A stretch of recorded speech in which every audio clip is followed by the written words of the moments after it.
I see your laptop over there and it has a Parmigiani Fleurier watch on the desktop. Why is that? Because I really like these, and I'm hoping that just like by keeping it on my desktop, just by looking at it, that somehow, $130,000 will appear in my bank account, and yeah, I'll buy one tomorrow. It's a process of manifesting. Borna and I have been so lucky to have these watches in the office. Yeah, it's been pretty special. And we've taken full advantage of that by trying just about everything on. Today, Borna, what are we talking about? Today we're talking about the Parmigiani Fleurier Tonda PF Skeleton, both in rose gold and the steel and platinum models. How do you feel in general about skeletons? Because I know a lot of people immediately switch off when the thought of a skeletonized watch comes up. It's not really my thing. I've not found too many that really speak to me, but these definitely change that. There's something so unique about the way that Guido Terreni and his design team at Parmigiani Fleurier have actualized this architectural designs. Absolutely. Because they are not that typical style of skeletonization, are they? Exactly. I mean, from the very case, which is, like you say, very architectural, to these dials, which I was thinking of a word to use to describe them. I would almost say organic. You have these deep grooves running in between the plates and the bridges. They're not straight, they're not geometrical, they're just very, very organic. They're just so nice. Like, is there any other way to say it? No, and look, when you unpack it, it does make more sense. So what we have here with these bridges is a mix of vertically brushed and sandblasted finishes, and then they're laying over the top of rhodium-plated movement parts.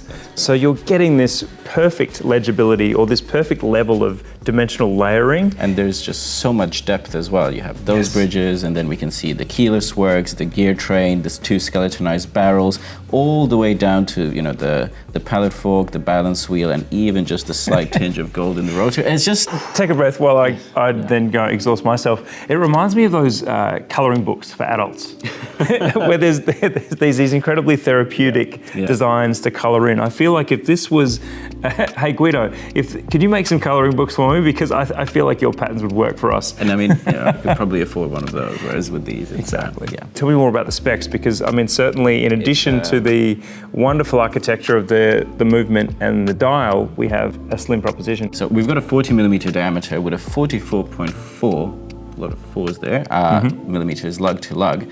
So really, really compact. And unlike many integrated bracelet watches, they have an articulating first lug. Thank you very much, Parmigiani. That's the way to do it. And you mentioned thickness, 8.6 millimeters from an automatic movement. So, it's not manually wound, it's not even a micro rotor like we saw from some of the others. Yes. It is really, really incredibly slim. But what is often a sort of downfall of these watches being so slim and so flat wearing is, basically they wear really flat. With these, that completely changes by these lugs. And if I had to pick one favorite thing from the whole Tonda PF collection, that would be the lugs. They're just stunning. Work of art. I thought your favorite thing was the bracelet. Well, that does lead into the bracelet, and the bracelet it's my favorite bracelet on any watch that I've experienced in person. Ever? Ever. Take your APs and Nautili and just, Wow, collective Nautilus. And I suppose as you're watching this now, hopefully we're seeing what Borna is flabbergasted by, which is a bracelet that has multiple finishings and this amazing flaring design as it joins the case. It's amazing. It's hard to describe. It's a 3-link bracelet, so the construction in itself is, I would say, relatively simple. I'm sure it took lots of engineering to execute. But when you look at, especially the first few links that taper down, there's a dual finish there that makes it look like there's more links. It's just, they didn't have to do it, but they did, and it's so damn great. And on the gold, we're really seeing this muted satin brushed gold that takes that sort of, I would say, showy sheen off the metal and really makes it gives it more of a halo as opposed to a gleamer or gleam. Exactly, and they're not blingy watches per se. They're actually quite subtle for what they are. I mean, they're skeletonized platinum and rose gold watches, but they are subtle to some degree for sure. Tell me about the materials and any other key stats? Alrighty, so for the steel model, we've got a platinum knurled bezel, which again, I mean, same color as steel, you would think, like the rest of the watch, but it has this particular warmth to it in person, and it matches perfectly with these rose gold faceted indices and skeletonized hands. Now, legibility, as with any skeletonized watch, it's not great, but come on, if you're buying this for legibility, you're buying the wrong watch. So like, just, yeah, get a Submariner or something. But it's just, it matches so well with everything else. And you think, you know, gold and silver, is that really the best combination? Yes. Borna, one of the things that puts me off about skeletonized watches and dress watches in general is that if the weather conditions change or I decide to just jump in the lake, I have to take it off. Well, I don't know what sort of lakes you're jumping into with, you know, dressy 8.6mm watches. That, you know, Sometimes get the it's a life I'd want to have. But with these, it is no problem at all. It is my best possible. salesman pitch. So screw down crowns and 100 meters water resistance. Yeah, and I think again that sums up the new Parmigiani Fleurier, which is that there's all of these elegant dressy elements, but there's a real dynamic tension between how the watches look and what they can do. With everything that they've done here, I mean, have to mention the actual movement. It's the PF 777 or the 777, extensively skeletonized. We already covered it dial side, but looking at it from the back, do you see any jewels? I see screws, I see NAC coating on the back, which is a nice touch to give the rotor some relief, but I don't see jewels. Well, I mean, there are jewels. They're black or, you know, colorless, and you'll see them in these small, tiny little bearings. They almost look like screws without the actual, you know, flathead in them, and it just goes with everything else that they've done. They could have used pink screws, and no one would have cared. It would have been a beautiful movement anyway, but they just did because they could.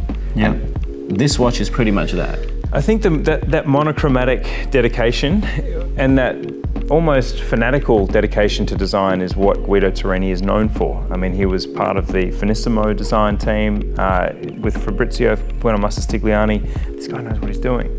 And taking that extra pop of color off the back and leaving a monochrome scheme. Absolutely. I mean, tiny attention to detail, but that's what makes it. Who are these for, Borna, apart from your fantasy version of yourself, where, or perhaps myself, where I jump in lakes and you have 130 grand? Well, you would have to be what we lovingly refer to as watch idiot savants, and you would have to be a baller one at that, considering the prices of these. But I think they're positioned so perfectly. They're still relatively under the radar. They're still not as widely available, but they're just so damn cool. And putting a fine point on the price that we mentioned, 59,000 francs for the steel and platinum model, 88,000 francs for this beautiful rose gold model. That equates to about 88,500 and 132,000 Australian equivalent for these. So yeah, that really sums these up. And the proof is in the wearing. Absolutely. I mean, I've worn this so much, and I have tried to take it home and say, you know, I'm doing a video on this. I need it for the review, and I'm not going to play badminton in it. They were so fantastic. I mean, you know, I've got a 6.1 inch wrist as it's a small wrist, but they wear perfectly. The bracelet is soft. It's metal, but it's soft, and yeah, I've never experienced that before. So we usually limit our reviews. We usually have a time in mind. Yeah, we don't ramble, but this is pretty much exactly what I said to Andrew when he first came in to have a look at these. I'm like, Andrew, holy shit. I said, hold the thought. Let's punish the people with our very unedited thoughts. Look, this goes some way to show that Parmigiani is a brand that evokes passion. We're pretty excited about these. Borna, I think we should make another Parmigiani video and get out of this one. Yes, absolutely. Please do. See you in that one.